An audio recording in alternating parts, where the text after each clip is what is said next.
my mom made me go play golf on my birthday, and I was extremely mad. I was like, I just want to go to Chuck E. Cheese. And then I get over the ball and put my tee in the ground. I was like, oh, boy, I can't feel my arms now. Certain level or however good you get, golf, you always want more.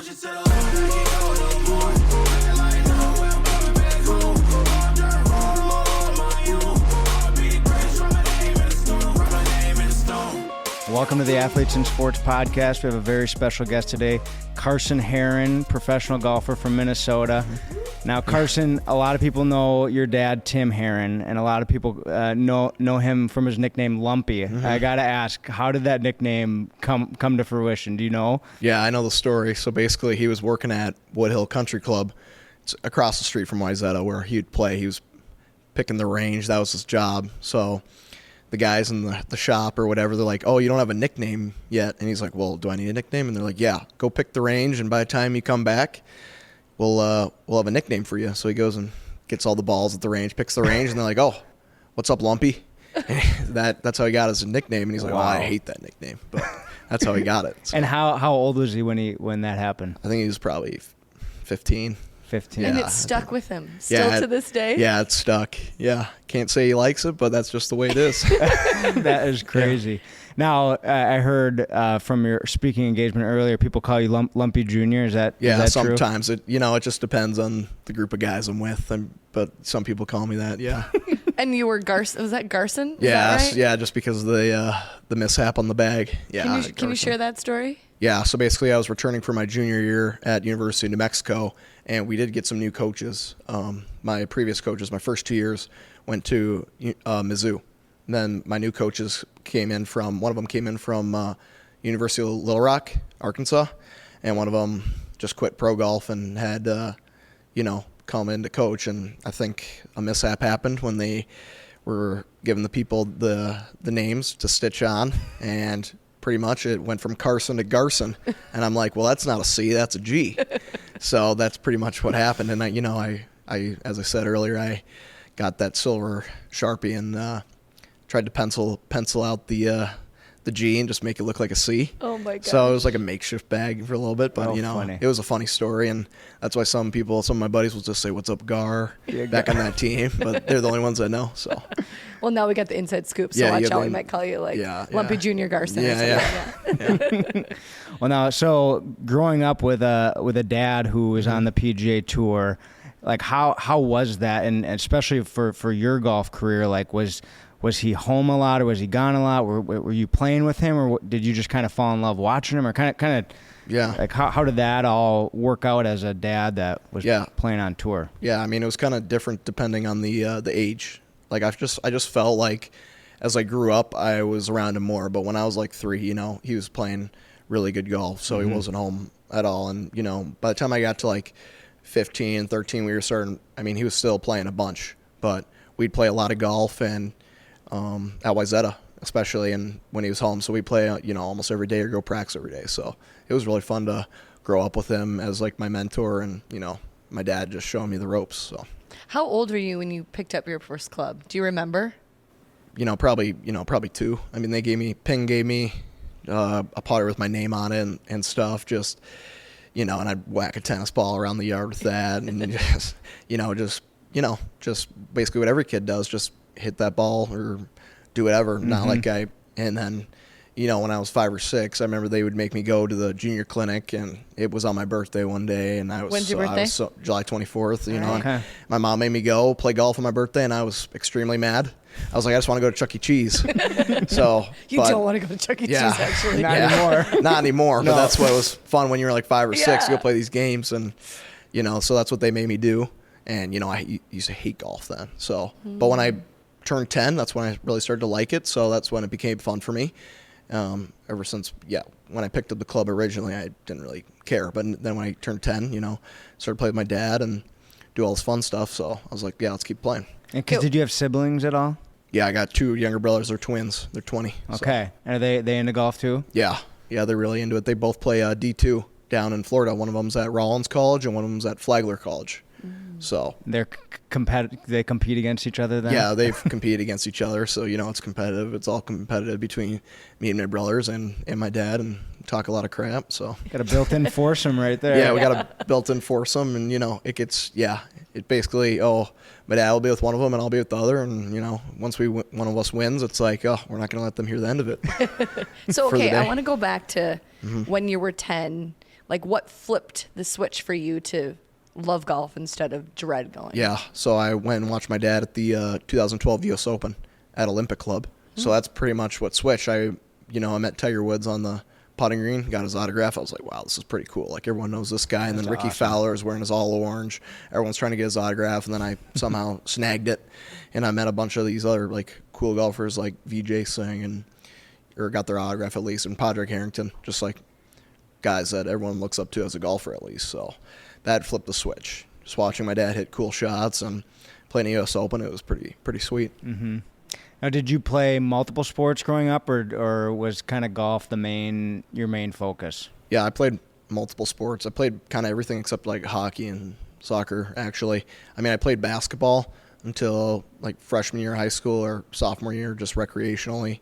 And then I played baseball too until like 5th grade, but my golf swing started messing up my baseball swing. Mm-hmm. So I was like, well, I'm kind of done with it. I mean, I like pitching, I like playing first base, but if I'm not going to hit bombs to the outfield, it's like I just keep getting under it. So that's what okay, so we have a 7-year-old, and he's a big golfer already too. Same thing, 2 years old, picked up a club and could just swing. That's all he wanted. Didn't play with cars, it was balls and sticks. And anyway, so he plays baseball and golf right now. And after he does go plays around with you, then the next day he has a baseball game, and his swing is just he's either bombing it to the outfield or he's trying to switch looks it. Like a 9-iron, weird baseball swing. Oh, that's awesome. So tell me about, with your family being so competitive, what do holidays look like then? Are you guys into board games and stuff? Does it get super competitive, or do you kind of let that go off? Yeah, we don't care as much about that, honestly. I mean, we got a pool table in our basement, so we'll play a bunch of that, and I'll just wax my brothers. At least try. And then, my mom wants us to play board games during the holidays, but we're like, no, we want to do sports and stuff. We don't really, not that interested in board games anymore. That's when we were in 4th grade. Yeah. Does your mom play golf at all? Yeah, she used to. Okay. But she just hasn't played in a while. She was she's like a mental therapist, and she's kind of taken the last 2 years off to just watch me and my brothers play golf. So it was really nice for her to do that, watch me finish up college and watch my brothers play college. But she's a therapist when she's working. So okay, really cool. Yeah. Hey listeners, we want to take a quick moment to tell you about the InSports Foundation. At InSports, we believe every kid deserves to play sports regardless of their financial situation. Our mission is to provide free camps, scholarships, and team sponsorships to reduce the cost of sports and get more kids in the game. Through sports, kids can learn valuable life lessons, stay active, and maintain their mental well-being. To support our mission and help give more kids a chance to play sports, visit insportsfoundation.org and consider making a donation today. Together, we can make a lasting impact. Is the mental game for you in golf pretty important? I know some golfers just don't think about anything, and some have a very regiment mental routine before getting ready for a tournament and pressure situations. What's kind of your practice on the mental side of golf? Yeah, I work with a mental performance coach, so it's the advice my mom gives me. It's probably good stuff, but it's not stuff that will maybe help me that much. So I've been working with a mental performance coach the last 2 years, and a lot of it is just really focusing on your processes and routine and disregarding the results, and that really helps you play better golf when you're not caring about actually your score, but rather just doing everything right in your order. Can you give an example? Walk me through that, type of practice. In when I'm practicing? Yeah. Okay, when I'm practicing, I mean, I usually go to the range and I'm doing a bunch of drills and stuff, but I'm not really rapid firing the balls and just hitting them with no purpose. I'm trying to feel something in my swing, or I'm visualizing a shot and saying okay, the right of this pin or the left of this pin's water, so I have to hit it this way or this way with this curve or whatever, and just preparing myself, because not every shot on the course is, obviously it's not easy, so you have to be harder on yourself when you're practicing. So I'll do more of that, and then I'll just try to be a little easier and move on the course if you get a bad shot, because bad shots happen. So Right. Yeah. So if you let's say you've got a 6-footer to win a tournament, like a high pressure situation, like what is going through your mind? Yeah. Getting ready to make that putt. My mind will probably say, "Oh, you have to make this," but then I just say, "Well, I don't really have to make anything. It's just like that's just the instinct. Like you want to make it so badly, but I just say, okay, well, I have to disregard just making. We just have to make a good stroke and have a good process and do your routine.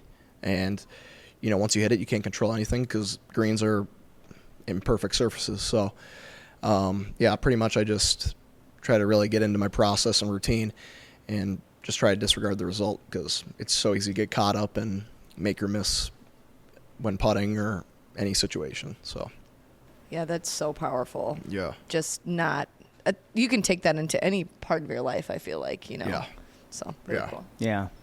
Have you had any point in your golf career where like things were just not going well and you're like almost to the verge of like, why am I playing this game? Yeah. I think every golfer gets to a point where like, what am I doing out here? But there's something that kind of gets you through, and it's a great resilience builder, the game of golf. Is there something that sticks in your mind of a key moment that you pushed through when you kind of were like, I don't know if I can do this anymore? Yeah, I mean, if you have a bad round, I mean, everyone has bad rounds, but if you have a bad round where you're like 80 or something, it's just like, oh, what am I even doing? But then I'm like, okay, well, I can be like mad about it or whatever for like 2 or 3 hours, and then it's like, okay, it's over. Now we move on to get ready for tomorrow. And, then I just feel like, okay, well, I need to regroup and rebuild and get back to practicing and do my whole routine and all this stuff and get ready to go play again tomorrow and go play well tomorrow. So it's just, it was a maturing thing. I mean, obviously when you're younger, it's hard. You're like, oh, I just want to give up sometimes and quit. But then now it's like, okay, well, those rounds happen. So it's just now regroup and go reset and go be ready to take on tomorrow. So that's pretty much how I just try to regroup when, I have a bad day, because those days will happen. So it's just me regrouping and go trying again tomorrow. Yeah. Staying present, staying in the moment. It's such good advice. I'm taking that advice because 2 golf rounds ago, I told Max I'm never going to golf again. Done golfing. It's too hard. It's so, being so competitive, right? It's such a technical sport. Yeah. And you can't just hop onto the course and think you're going to have an incredible round if you've not practiced nor played that many rounds in your entire life. Yeah. But, okay, so take us through. So you're into golf, right? Age 10, super excited about it. What did your high school golf career look like? Yeah, so my high school career, I mean, I guess I started playing varsity at Minnetonka in 8th grade, but I wasn't on the full lineup, I suppose. I mean, the team was very good, so I went to St. Therese, which was just a private school in Deep Haven. So, but because I was in the Minnetonka district or whatever, I was able to try out. So I played on that team in 8th grade, and then, 9th grade to 12th grade senior year was able to play on varsity, and it was really, really fun, awesome experience. And it was just a bummer my senior year got, had some troubles with COVID, but we had a good team. We didn't play the way we wanted, and our team didn't make it to state, but I was able to make it to state, and I had a lot of great experiences playing for Minnetonka that paved my way. So They still do that at Bunker Hills. yeah, Bunker Hills. Oh, Yeah, I can't stand that course. yeah, That's where we had sections. I played at Eastview, and that was the same Bunker Hills, and that course just, I don't know. it doesn't have the most character. So if you're a player, you get bored of it quick. Yeah. But it was just there, so you just accept it and go play. Yep. Play the course. Yeah. You're Yeah. So, all right. So now you've finished high school, had a pretty good career. What did you get recruited to go play collegiately? Like, how did that experience work for you? Yeah, I got recruited by a few schools, I guess. But New Mexico was my best offer, so I was like, well, I need to get out of Minnesota if I'm gonna really develop my game like how I want it, at least. I mean, there's obviously great players from Minnesota, and there's a bunch of great players here right now, but it's just me feeling that me being south would lead to me being able to play every day and doing all these great things with my game. So I was like, well, I think I need to go down to New Mexico. And, it was a great spot for me. I didn't think I was going to play immediately, but my game got much better as I got there and the more I practiced, and I was like, well, I can play here every day, so it was great. I made the lineup, and, I was able to just fortunately play in the lineup all 4 years. So do you have any other teammates that you played college with that are playing pro now? Yeah, actually, like all of them, pretty much. I mean, a lot of them. Yeah, everyone really wants to be a pro and pro golfer, and it's just it's exciting to see because everyone's got a different path, everyone's finding their own way, and yeah, everyone's just going a different direction with it, which is the cool thing. It's like some guys are in Europe, some guys are here, and it's just cool to see. How was the golf experience at New Mexico as far as like the facilities and how you guys were treated and like the travel? Because I know sometimes golf probably has a smaller budget than football does and basketball does. Yeah. How was the golf experience there? It was actually great. I mean, our facilities were awesome, top tier, I would say. I mean, the only thing I wish we had better was range balls. We didn't have Pro V1s. We just had Pinnacles, but you need Lumpy to go get some for you, right? Didn't he used to pick up Lumpy to go get some produce for you? Yeah, not anymore. That was in his junior days, but I wish. Yeah, that's the only thing I wish we had. But everything else we had great facilities, great practice greens, good wedge area, and a huge range that we could hit out of. And we also had an indoor-outdoor facility with bays that kind of went like up and down. Okay. So when it got pretty cold. It would snow in New Mexico, but when it got to like 30 degrees, you wouldn't really want to hit outside because it's probably windy a little bit too. Right. Kind of like this, but a little colder.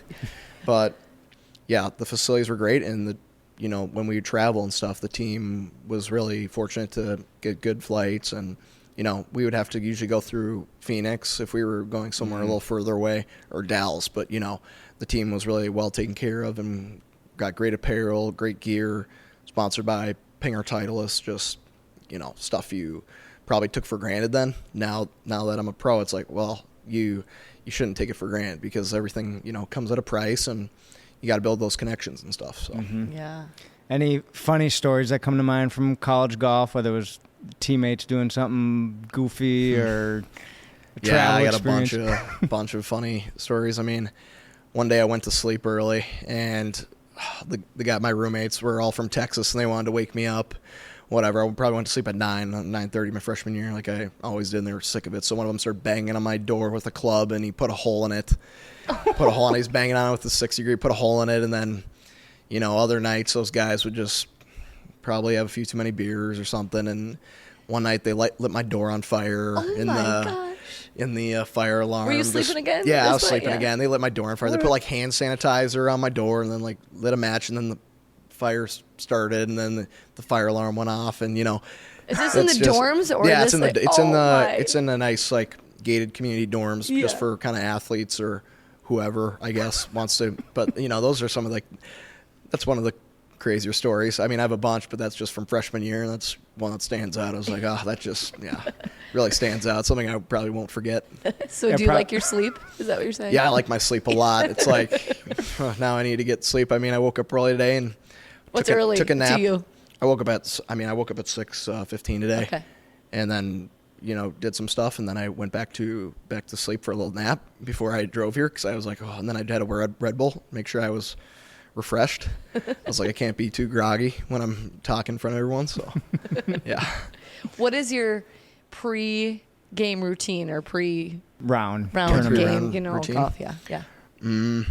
Yeah. I mean, usually I get to the course like 2 hours early, honestly, and if it's a tour event or wherever, I usually go warm up in my hotel room, or not in the hotel room, hotel gym, or the tour truck. When I was in the tour events playing those, I mean, they had the tour trucks. I was in there with a bunch of guys warming up for like 15, 20 minutes, just rolling out, stretching. Do you come up with your own routine, or do you work with like a trainer to do that? I had one from like college, so I kind of just implemented it. I just brought some of those stretches. I just threw out the ones I didn't like, even though they're probably good for me. I threw out the ones I didn't like, and then I just brought in the stuff that I liked. That was like, okay, I'm not going to get sore doing this or, look weird doing this. I was just like, I'll just do what I please now. And then I guess I just did that in the tour truck, and then got on the bike. Just get the juices flowing before the round, before turn around, because, you're going to be feeling it on the first tee, so you got to make sure you're awake. And you don't want to feel tired at all. You need to be really fresh. Maybe that's my trick. Yeah, so I'd go do that for 15, 20 minutes, get there 2 hours early, then I'd go eat, take my time, and then... What would you eat? Do you have a specific meal, or is No, but the meals out there are really nice. I mean, I probably got a few smoothies.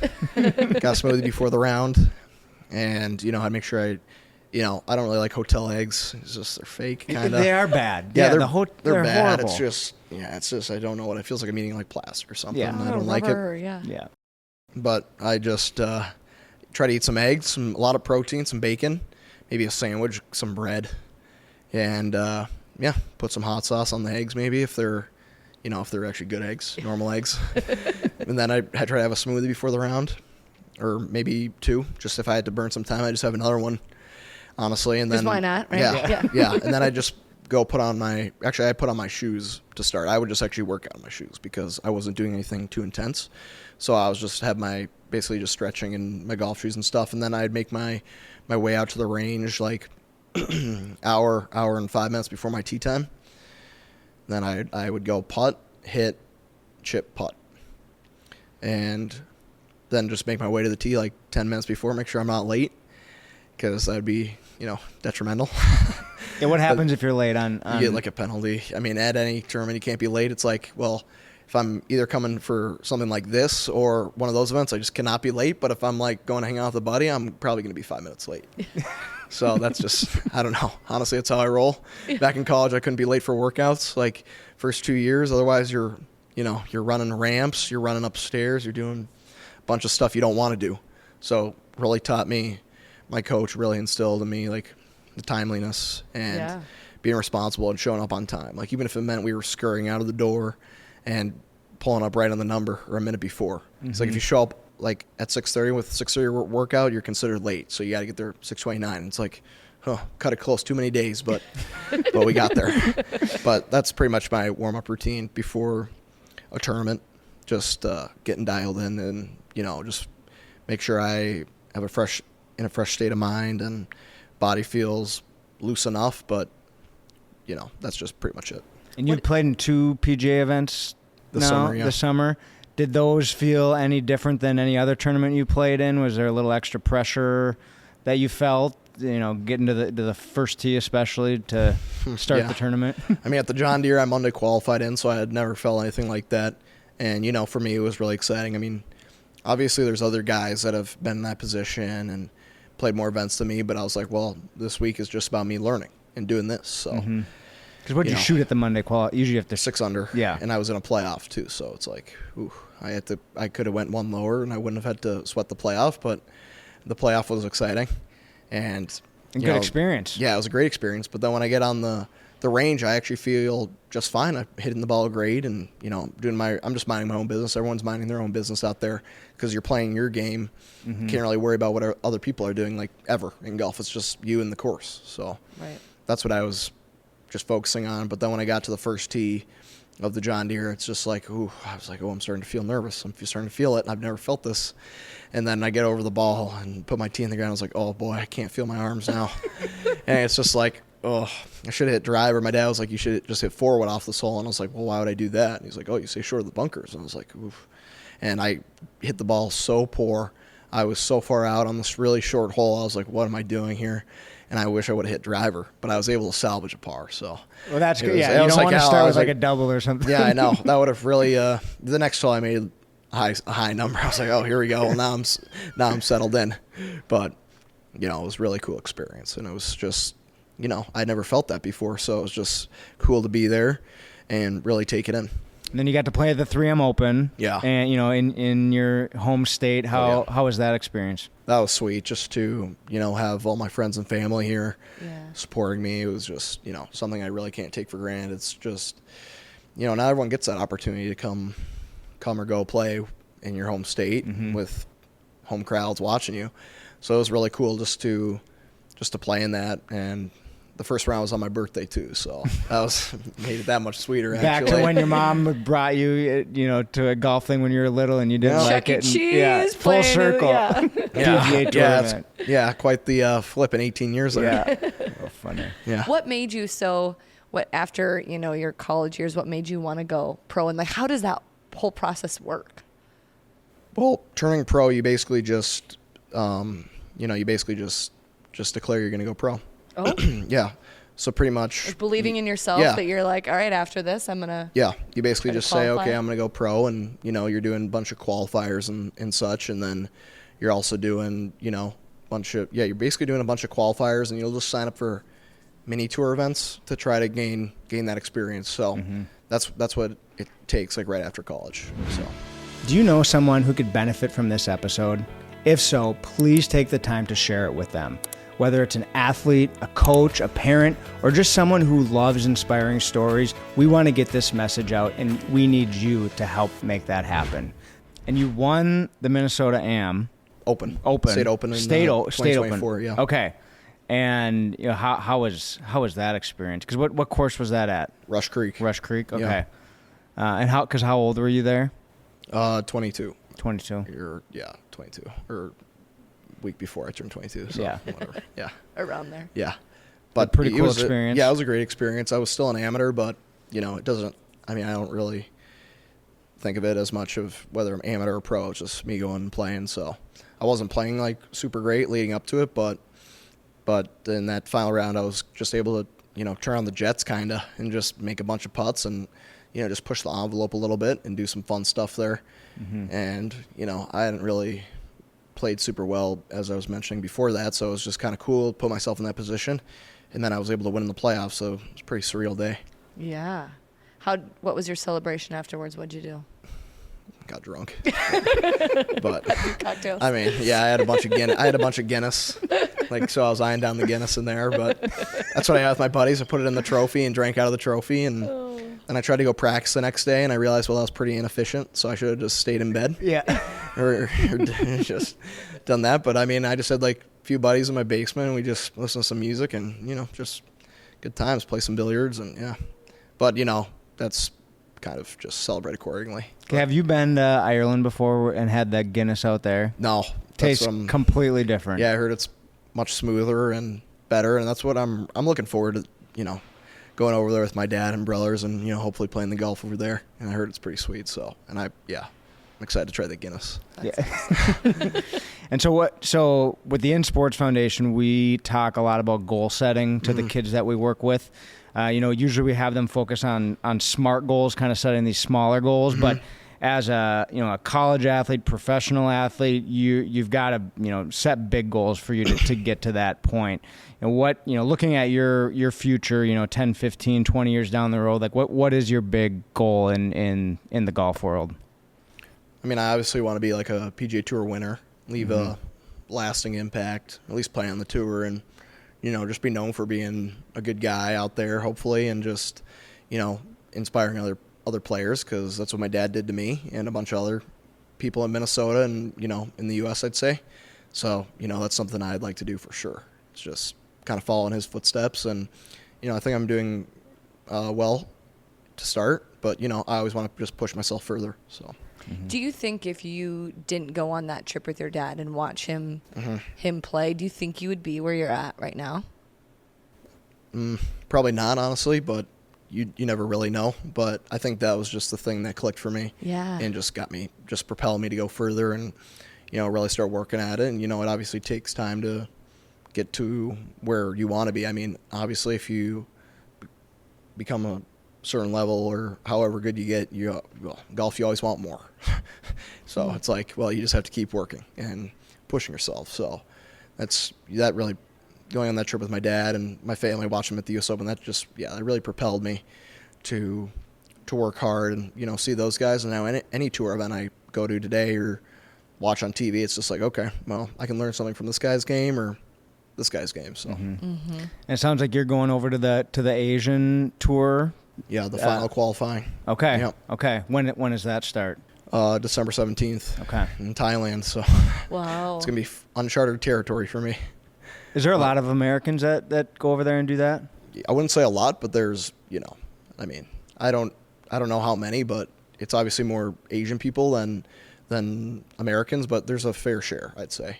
But Do you know anyone anybody else yeah, going I know a few, one of my old teammates from New Mexico, my freshman year, he made it through too. Awesome. And he's going, but he's not. I mean, he's from Venezuela and lives in Spain now, so he's not American. And then I did meet a couple American guys at the last qualifier that are going over there, but it's like, oh, I don't know that many Americans going, but it's like, well, I'm sure I'll find my way when I get over there. Yeah. And do they do it is it meters out there, not yards, or how do they? You can buy a yards book, I'm sure, and Yeah. any metric system you want, meters or yards. I mean, when I went to Sweden in September, I was able to get yards and stuff, and it's like, oh, it's totally different. Yeah. You're like walking it off, and they put like spray paint dots out there in the middle of the fairway, and you couldn't use a rangefinder for that qualifier. I was like, oh boy. I was like, well, this is just like a tour event, except it's just like the rain could just wash away these dots. So they got to keep going out there and refining them and fixing them and stuff. So it's like just crazy how golf in another country is just so much different than here. It's like in the U.S., we have it pretty good. So I got to play in Italy once, and it was like it was all meters, and I was in high school, and it was like I have no idea what I'm supposed to hit right now. Yeah, it's just a guessing game if you don't know how the meters work. I mean, I was good with meters because Albuquerque's at 5,000 feet, so basically it's just 10%. So I would just play in meters, essentially. So the ball goes so much further there. So that's how I was able to get the hang of meters. But otherwise, like if you're an American, nobody plays in meters. So. What would you say? What's the best part of your game? Like, what do you feel most confident in? Probably my chipping. Yeah, my wedge game has gotten much better, but I've always really enjoyed the chipping aspect. It's an opportunity for me if I miss the green to be creative or hit a pretty sick chip. Usually, I just honestly try to make it if it's possible. but I really like chipping, and I also like hitting a bunch of short irons too, and just flighting them in there and doing hitting the shot that may be necessary. So, what's your best chipping technique that you could share with a very amateur golfer?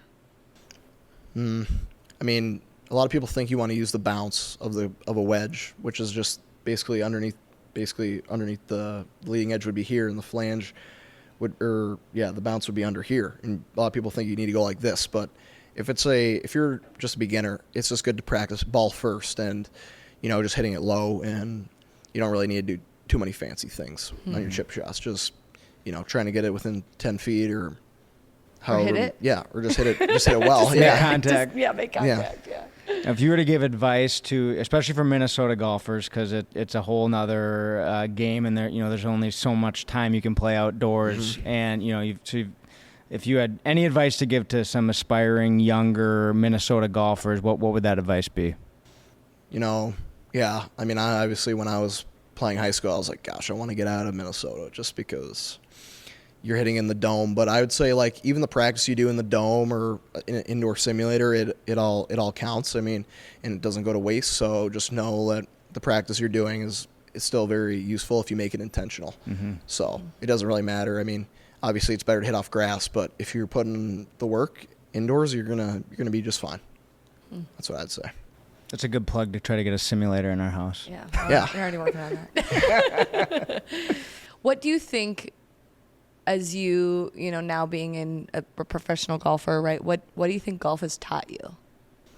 Golf's taught me that's a game of respect and integrity, and hopefully I can carry myself the way I try to carry myself on the course. I think it helps with my interactions with people. Just try to be a respectful man and just do things the right way, and always try to do the right thing. Actually, it can go vice versa too. Me doing that in life, and then obviously that will translate to the golf course too. Just always just trying to do the right thing, respecting your playing partners, respecting the course. It really taught me a lot growing up, just to try to be like that, especially when I'm on the course. I mean, you can't damage the course or do anything, and I mean, you're going to be frustrated, so it kind of teaches you to mature at sometimes. And hopefully that's what a lot of guys or kids growing up just bring to their life. Well, Carson, I've got one last question for you. So you've got your dad, your two brothers. You guys have one last course you can play, the four of you. What course would you pick? I don't know. It'd probably be a special round if we just went out and played Wayzata. I mean, they're redoing it, but we always used to play Wayzata. And, I mean, we could go play any course in the world like that, but if we just went and played our home course Wayzata, it'd be probably special and sentimental to us. So. That's Love that. awesome. Yeah. Awesome. Well, Carson, thank you so much for taking the time to chat with us today. We enjoyed the conversation. And, Yeah, thank you for having me on. Good luck in Asia and just for your whole golf future. We'll be watching. Yeah, we'll be watching out for you. supporting and cheering you on. So. Yeah, thank you. Appreciate it. It was great joining you guys today. Awesome. Thanks. Thank you. Thanks.